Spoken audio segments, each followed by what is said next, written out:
안녕하십니까. BIB 방송 지한스님입니다. 오늘은 4월 17일 1년 중에 1월 1일부터 107번째 되는 날입니다. 오늘은 역사상 사건들이 많은 날입니다. 유독히 많은 날이에요. 1880년도 조선에 주조선 일본 공사관이 설치가 됐습니다. 시작을 했고. 또 1911년도는 조선 총독부에서 토지 수용령을 냈어요. 그 토지를 개인이 아니고 전체 집단이라는 수용령을 내렸고, 또 1917년도 연세대학 전신인 연희 전문학교가 창립이 됐어요. 연희 전문학교가 후일 연세대학이 됐다는 이야기입니다. 1924년도 서울에서 전 조선 노동총연맹이 결성이 됐습니다. 그리고 1919년도 상하이 대한민국 임시정부의 관제가 선포됐던 날이고요. 또 1925년도 상하이 고려 공산청년회 책임비서였던 박헌영과 김다냐, 조봉암 등이 조선공산당을 창단했죠. 그때는 상하이에서는 뭐 지금처럼 있은 게 자기 그 김구 선생을 비롯해 조봉암 선생을 해서 무슨 공산당, 민주당 이렇게 뭐 많이 있습니다. 1952년도 국회의원 123명 내각 책임제 3차 개헌안을 제출했었고요. 그래서 1957년도 강문봉 준장에게 사형 선고가 내렸습니다. 그런데 19일 날 무기징역으로 감형이 됐죠. 김문봉이라는 그 군인은 1956년도 김창룡 암살 사건의 배우로 지목돼서 사형 선고를 받았습니다. 김창룡 하면은 우리 그때 당시에 정치인이었는데 암살을 했고요. 그래서 1957년도 육군 중장으로 예편했습니다. 이후 이승만 대통령에 의해 무기징역으로 감형이 됐다가 4월 19일 4.19 혁명 이후에 양반이 석방이 됐습니다. 그리고 여러분들 요새 그전에는 어디까지 택시를 타면 어디까지 가면 얼마예요 뭐 이래 해서 여기서 뭐 종로서 타는데 서울역까지 가면은 뭐 얼마입니다 뭐 이랬었는데 1961년도 미터제가 처음 등장을 했습니다. 그 자동 요금 미터제가 그때 단 300대의 택시가 서울시에 1960년도에 300대가 있었으니 뭐 얼마입니까? 택시가 300대 운영했는데 그 300대에 그 메타기를 달았어요. 기본 요금이 300환. 그러니까 지금은 원입니다만은 그때는 환이었었어요. 1환 이러면 요만하게 빨간 이렇게 종이 얼마나 요거 반 요 정도 크기가 됐던 게 1환 빨간 돈 저희들도 썼습니다. 이 300환을 받고 기본이 300환이에요. 그리고 500m를 갈 때마다 50환씩 붙어놨어요. 이렇게. 그때 보면 그것을 탔을 때 그 메타기를 조작을 하느니 뭐 어디로 뭐 그런 메타기에 대한 얘기. 그래서 어수룩하고 시골 사람 같고 촌 사람들 같으면 그걸 조작을 해가지고 얼마다 이건 시골 사람들이 서울 갔다 가면은 그래서 택시 탈 때 조심해라. 엄만쯤 걸어가라. 안 그러면 길을 모르니까 요만침 있는데 뺑뺑 돌아간다. 뭐 이런 얘기도 참 많았어요. 지금 또요. 보면 저 편리한 대로 이렇게 빙 돌아가는 사람이 안 있는가 하면은 이 막히는 길도 가요. 저희도 보면 가끔 택시 이렇게 타보면은 저희가 얼마 나오는 길인데 어디로 갈까요? 그래서 기사님 알아서 가세요. 이렇게 놔보면요. 3, 4천 원이 더 많이 나올 때도 있고 이래요. 뭐 그렇다고 해서 조작했던 얘기는 아닙니다. 그래서 그 택시 기본 요금이 그때는 차크닥 이렇게 소리가 나고 뭐 이랬었어요. 그래서 소리 날 때보다 뒤에 가슴이 철렁철렁하다 이런 이야기도 있었고 그 택시 메타기가 처음 생긴 게 1960 91년도 지금 4월 17일 날이라는 걸 말씀을 드리고 싶고요. 기본 요금이 300환이라는 거. 1965년도 한일협정 반대 시위가 효창공원에서 시민과학기 그때 당시 65년 이전만 해도 일본하고 우리나라하고 협정이 안 돼서 한일 협정이 이때 한일 협정을 한다고 해서 이제 박정희 대통령이 나와서 앞에는 그 김종필 씨가 앞서고 해서 청구권 소송 우리나라를 36년 동안 있었으니까 수탈했고 그랬더니 있어 돈을 얼마씩 달아 이거 이야기를 했던 때입니다. 왜? 그 돈이 우리가 없으니까 지금으로 얘기를 하면 아주 껌값이죠. 그거 받고 그거 갖다가 경제개발 5개년 개혁을 해서 무슨 길도 놓고 다리도 놓고 이랬다고 이야기. 그 미처를 그렇게 해서 만들었다는 얘기예요. 그때 효창공원에서 시민들이 굴기대회를 했습니다. 한일협정 반대. 그게 65년 4월 17일 날이었고요. 1968년도 박정희 대통령이 하와이 호놀루루를 방문을 했습니다. 그래서 거기에서 존슨 미국 대통령하고 회담을 했고요. 1981년도 전라남도 돌산 연육교가 생겼습니다. 진도군하고 이게 돌산이라고 했잖아요. 우리 돌산 같은 거기에 연육교가 기검이 됐고요.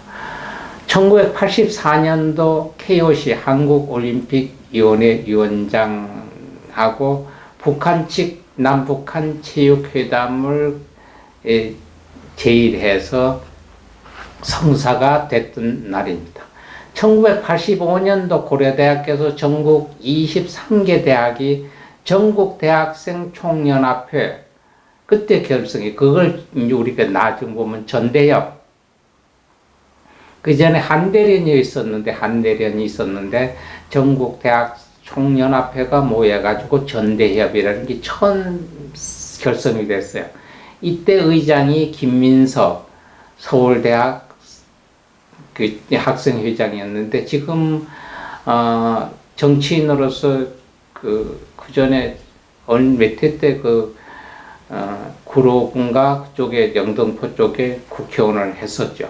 그때 전대협의 전국의 총의장을 했던 김민석 씨가 서울대 학생이었고요. 1990년도는 법무부에서 가정파괴범 등 강력범 9명을 교수형으로 집행이 됐습니다. 지금은 우리가 사형 선고를 받고도 형무소에서 계속 있습니다. 있으면서 그 집행이 요새는 사형 집행을 안 내리고 있어요. 사형 집행은 대통령이 사인을 해야 됩니다. 그때 당시 최형호, 강창구, 육건성, 어성갑 등 해서 9명이 교수형을 받았습니다. 사람들이 우리가 얘기할 때 그러면 뭐 사형 선고 온도를 받고 감방에 있으나 무기징역을 받고 감방에 있으나 그게 그거 아니냐 이런 얘기를 합니다만은 틀려요. 저게 사형 선고했다고 그 교수형 집행을 안 하지 않느냐? 그러면 무기형도 뭐 계속 밖에 못 나고 있잖아요. 한약이 틀립니다. 사형 선고를 받고 집행이 안 돼서 살아도 사형 선고 받은 사람은 감형이라는 게 없습니다. 감형. 그냥 교수 집행 안 해서 늙어서 병들어서 거기서 죽을 때까지 있어야 돼요. 그런데 무기징역을 받으면 있잖아요. 감형이 생깁니다. 무기징역 받고 안에서 수행 실력이 좋고 뭐 반성하고 뭐 해서 그래서 무기징역 받고 평생 사는 사람 하나도 없어요.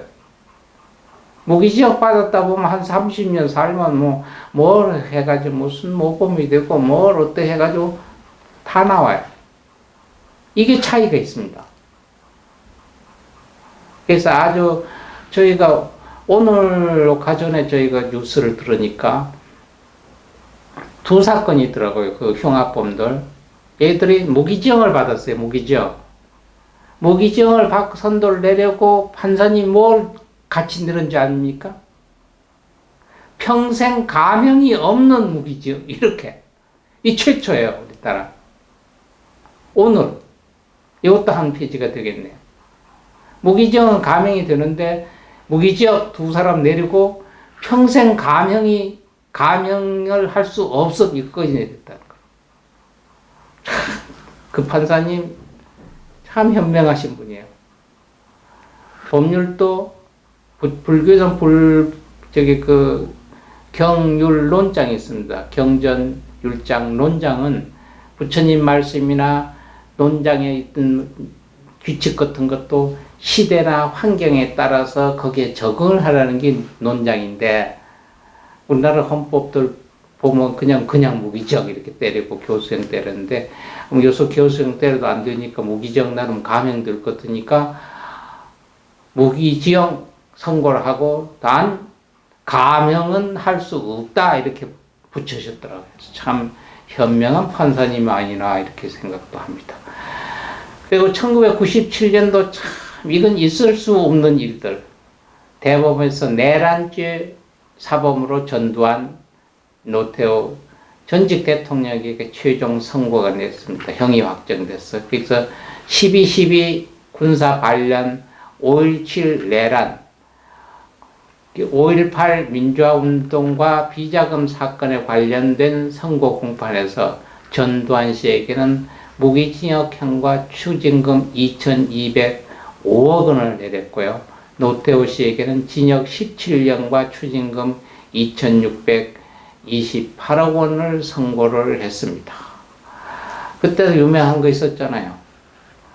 그 청문회 할 때 고인이 되신 현대그룹 정주영 회장이 힘이 있습니까? 가져오라니까 가져갔어요. 얼마 줬습니까? 내놓으라고 해서 50억 줬습니다. 이런 얘기를. 공공연히 했던 일도 저희들이 기약을 합니다. 요새는 뭐 죽어도 그때는 지금 같은 그 얘기를 못 할 거예요. 왜? 지금은 뇌물은 그때 당시에는 받는 사람은 죄가 됐어요. 근데 지금은 받는 사람, 주는 사람 다 죄가 되니까 둘 다 안 줬다, 안 받았다 이런 거예요. 근거가 없으면. 이거는 조금 잘못된 것 같아요. 그러니까 준 사람은 안 걸리고 뭐 한쪽이 내둬야 삐뚤어지고 화가 나면 신고할 거 아니에요. 지금 준 사람이나 받은 사람 똑같은 뇌물죄의 수수가 되니까요. 그래서 추징금, 징역 살다가 풀려났죠. 대통령이 해서 전직 대통령이니까 그럴 수 없다, 무기징역 할 수 없다 이래서 나왔는데, 돈은 추징금은 없앨 수 없답니다. 그래서 전두환 씨 2,205억인데 반 투민가 반 안 되게 갖고 저 세상 가셨잖아요. 가도 한 평 어디 묻힐 데 없어갖고 아직 어디다 묻었는지 뿌렸는지 국립묘지도 못 가고. 왜? 6.25 사변 때, 6.25 때 참선했던 분들도 돌아가신 국군묘지 가잖아요. 월남전에 참석했던 사람들, 거기서 사망 안 해도 참석했다는 이유로 지금 돌아가시면 공익공원 가잖아요. 일개 나라 대통령을 하신 분들이 대한민국 땅에 묻힐 데 없어서 국군묘지는커녕 나머지는 승계가 안 된답니다. 그래서 없어져 버린 거죠. 노태우 씨는 징역 17년, 추징금 2억 2,628억 본인도 냈고요. 아들분 잘 두셨어요. 노태우 아들분 변호사 하시잖아. 하시는데 이거 다 냈어요. 완납. 이론 하나 없이 다. 그리고 돌아가셨어요. 그래도 낸 건 내고 증거는 줬기 때문에 돌아가신 뒤에 자기가 원하는 어디에 묻히고 싶다 해도 못 가고 지금 아직 산사절에서 이렇게 낙골로 계시는데 언제 어디에 어떻게 지나갈지 모르겠습니다. 어쨌든 저희는 공평하잖아요. 일개 대통령 하셨던 분이 그런 일이 있었던 것도 다시는 이런 일이 없어야 되는 것이라고 생각합니다. 2003년도 대한민국 국군이 이라크 전쟁 파병 선발대가 처음 출국을 했습니다. 그러니까 항상 우리나라도 지금 휴전이니까 전쟁 상태죠. 잠깐 쉬고 있는 상태인데 남6.25 월남 전쟁에도 참석을 했었고 지금 베트남 전쟁이죠. 지금 이라크 파병도 했던 일이 있습니다. 다시는 이런 일들은 일어나지 않아야 되겠습니다. 기념일로는 여러분 혈우병 알죠? 혈우병 피와 관계인데 혈우병이 오늘 전 세계 혈우병의 날입니다. 그리고 2022년 올해 4월 17일이네요. 4월 17일은 부활절입니다. 부활절이 되겠고요.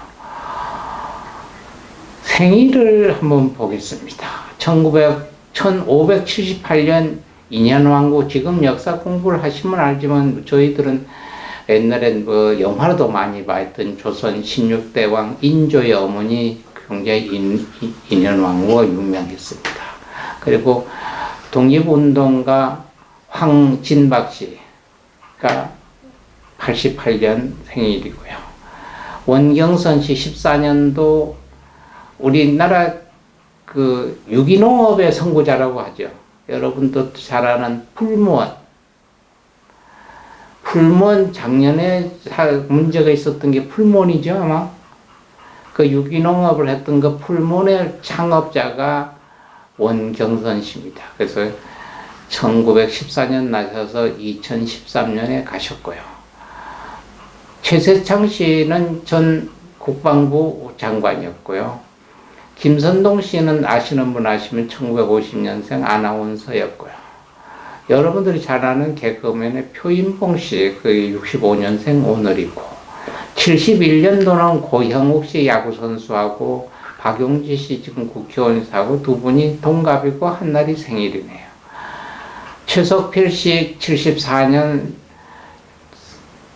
송재룡 씨 77년, 박지훈 씨 78년, 가수 윤성희 씨 78년, 박지훈 씨하고 동갑입니다. 그리고 성시경 씨 여러분들 좋아하시죠? 가수 79년생이 오늘이 그 생일이 되겠습니다.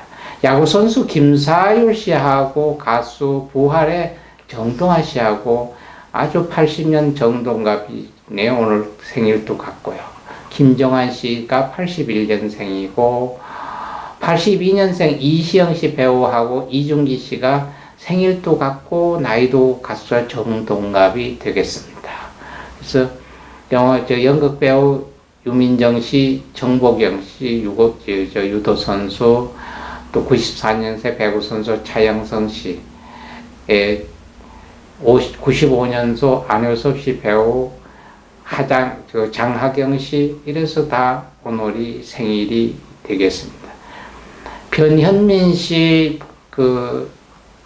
류진 씨, 레나라고 하는 걸그룹 백지연 씨 다 연도는 틀려도 오늘이 생일이 되겠습니다. 오신 분이 있으면 가신 분이 있듯이 가신 분은 아주 역사의 한 페이지 있는 1394년도 가신 공양왕이 음력적으로 오늘이 생일이고요. 일제강점기 때 우리 그 소설가인 이상 선생님이 37년도 나셨는데, 1937년도 기일이고요. 1910년도 나셔서 집필 하시다가 가셨고요. 이시영 씨, 우리나라 초대 부통령 임시정부에서 하셨던 이시영 씨, 독립운동가로 유명하시잖아요. 1869년도 나셔서 53년도에 가셨습니다. 여러분들이 판소리 좋아하시고 국악을 좋아하시면 잘 아시는 김소희 씨, 무형문화재 전수자이죠. 1세대 여성 소리꾼으로서 가장 장수한 거목인 김소희 선생님, 1917년도 나셨다가 1995년도 가셨습니다. 배우 김울분 씨 21년도 아주 26년도 나셨다가 21년 오늘 가셨고요.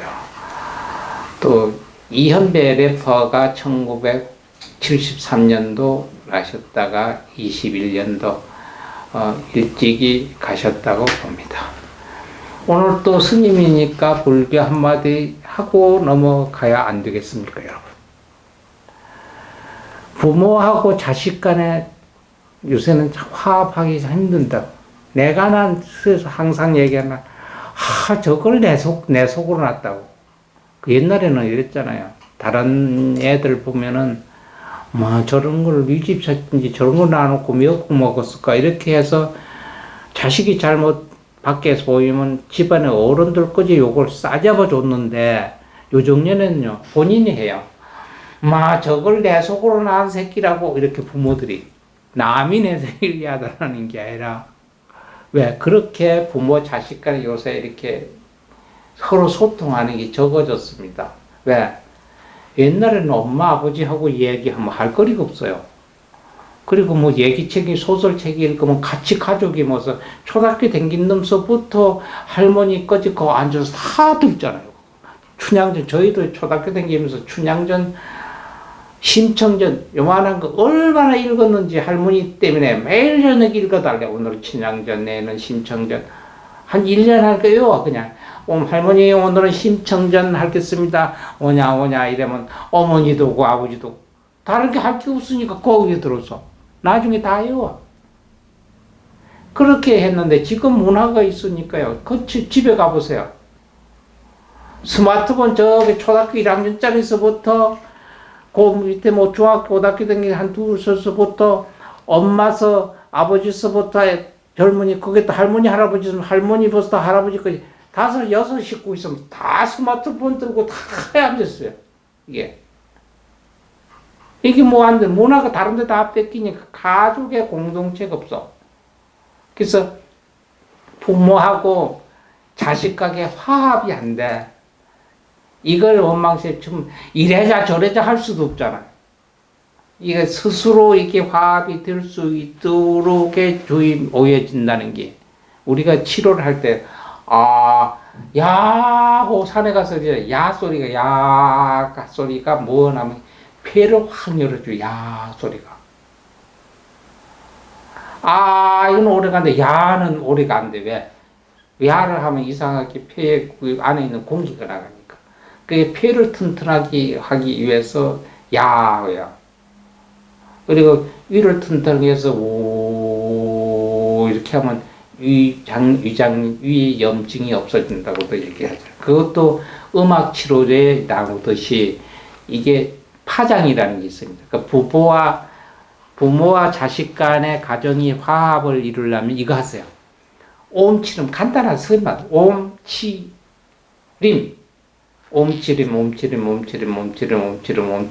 옴치림 부부와 가정의 자식과의 화합을 내려면 옴치림 해보세요. 믿져야 본전입니다. 좀 비약된 이런 얘기를 많이 해요. 스님들 보고 노는 입에 염불을 하라고. 어쨌든 오늘 또 어제보다 나은 하루 되고요. 오늘 여러분들 쌓았던 건 여러분 역사의 내연도는 한 페이지에 오늘의 역사가 되도록 노력합시다. 여러분 감사합니다.